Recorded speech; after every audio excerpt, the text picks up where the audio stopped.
Selamat datang kembali di channel Audian Audina. Pada kesempatan kali ini kita masih melanjutkan pembahasan light novel Haikyuu ke-13 dan sudah masuk pada bagian wawancara eksklusif raksasa 2 meter dari Miyagi dulu yang pernah dikalahkan oleh Hinata. Siapa lagi kalau bukan Hyakuzawa Yudai. Dan tanpa berlama-lama lagi, langsung saja kalian subscribe bagi yang belum. Lalu sekarang mari kita masuk saja ke pembahasan utamanya ya.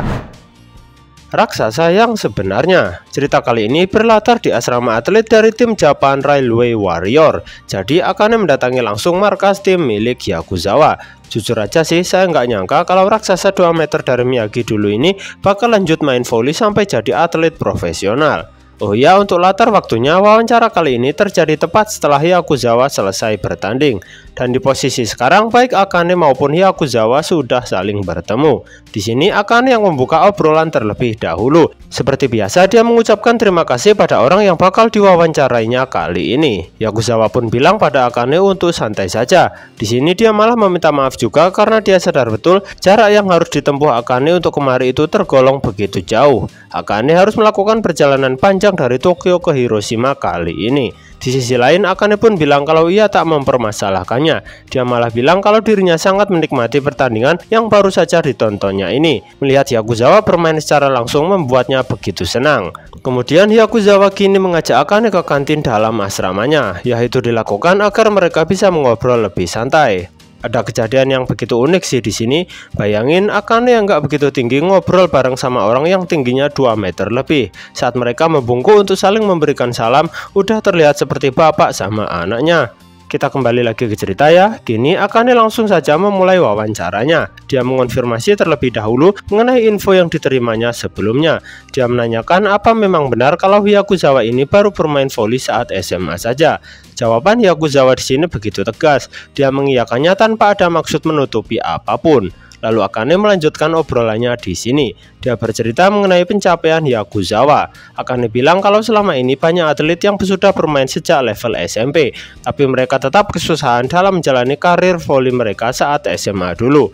Sedangkan itu berbanding terbalik dengan yang terjadi pada Hyakuzawa. Sebagai orang yang baru bermain voli saat SMA, dia malah bisa membawa tim Kakugawa sebagai salah satu tim pendatang baru terkuat saat itu.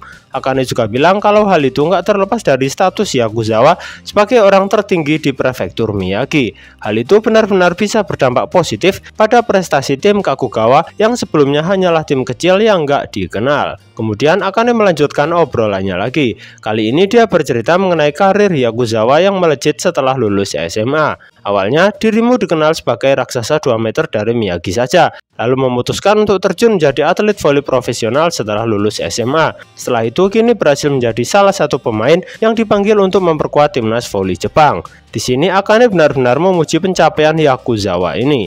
Akane pun lalu bertanya di sini. Dia ingin tahu apakah olahraga yang ditekuninya ini sudah sesuai dengan passionnya selama ini. Uniknya di sini Hyakuzawa hanya terdiam dan tersenyum kecil. Akane pun mulai kebingungan. Dia bertanya-tanya apa maksud dari senyumnya barusan ini. Dan dengan sabar juga Akane menunggu jawaban Hyakuzawa di sini. Tak lama berselang akhirnya dia mau menjawab. Hyakuzawa bercerita kalau pada awalnya dulu dia berpikir olahraga voli ini adalah olahraga sederhana yang bakal mudah dimenangkannya dengan tinggi badannya yang seperti ini. Akane pun langsung menyahut di sini. Dia bilang kalau tinggi badan Hyakuzawa itu sudah merupakan kekuatan murni yang begitu luar biasa. Menjadi tinggi dan kuat itu adalah anugerah. Akane benar-benar mengagumi tinggi badan dari Hyakuzawa ini. Dia pun sempat tercengang setelah tahu kalau saat duduk saja lawan bicaranya ini masih terlihat begitu tinggi. Dia pun juga menyetujui anggapan Hyakuzawa tadi yang bilang kalau harusnya dengan tinggi badan seperti itu olahraga voli bakal menjadi olahraga yang begitu sederhana. Lalu sekarang Hyakuzawa melanjutkan ceritanya. Dia bilang kalau awalnya dulu sempat nggak menyangka kalau dirinya bakal mengalami kekalahan saat bertanding dalam olahraga yang mengutamakan tinggi badan ini. Akane pun langsung bertanya siapa yang dia maksud di sini. Adakah pemain lain yang lebih tinggi darimu saat itu di prefektur Miyagi? Hyakuzawa merespon dengan bilang kalau enggak semua orang yang tinggi dijamin lebih kuat ketimbang orang yang lebih pendek. Dia pun bilang kalau saat itu ada pemain yang pendek tapi dia mampu melompat lebih tinggi darinya dan jauh lebih baik permainannya ketimbang dirinya ini. Akane pun langsung bertanya apakah yang dimaksudkannya di sini adalah Hinata. Lalu di momen ini obrolan seakan berhenti sesaat. Dalam pikiran Akane, dia sedang memutar kenangannya mengenai sepak terjang dari tim Kakugawa dalam mengikuti kejuaraan voli tingkat SMA. Secara gamblang, Akane tahu kalau tim tersebut tak sekalipun berhasil menginjak tingkat nasional walaupun memiliki pemain setinggi 2 meter. Akane juga tahu kalau saat itu Kakugawa pernah dikalahkan oleh Karasuno dalam kejuaraan tingkat prefektur. Saat itu Hyakuzawa nggak berdaya sama sekali dalam menghadapi variasi serangan milik Karasuno. Belum lagi serangan super cepat milik Hinata dan Kageyama.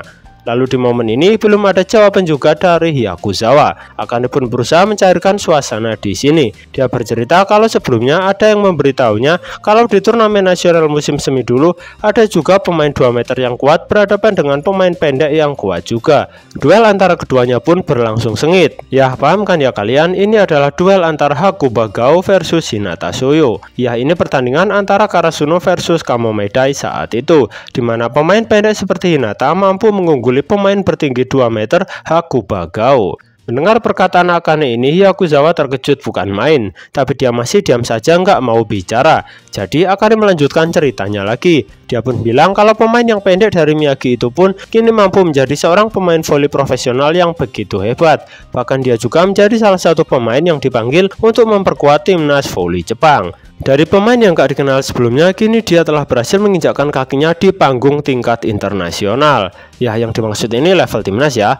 Di sini itu kelihatannya Akane berusaha memberikan motivasi pada Hyakuzawa, karena terlihat jelas dari ekspresi Hyakuzawa kalau kekalahannya dulu dengan Hinata, dalam artian kalah dengan orang yang pendek, sepertinya menjadi suatu kenangan yang gak mau dia ingat. Dan di posisi sekarang Hyakuzawa masih terdiam. Dia terlihat masih memikirkan sesuatu. Tapi setelah melihat Akane yang ekspresi wajahnya mulai cemas karena nggak ada jawaban dari dirinya ini, secara tiba-tiba Hyakuzawa menegakkan kembali badannya dan bilang kalau dirinya ini begitu bersyukur diberkati tinggi badan yang seperti ini. Dia sudah bertekad untuk nggak bakal kalah lagi dari orang yang lebih pendek darinya.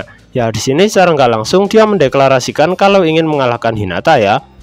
Sampai sini dulu ya, dilanjut lagi di video berikutnya. Terima kasih banyak sudah mau menonton video ini. Cek juga video kami yang lain ya. Sampai jumpa lagi.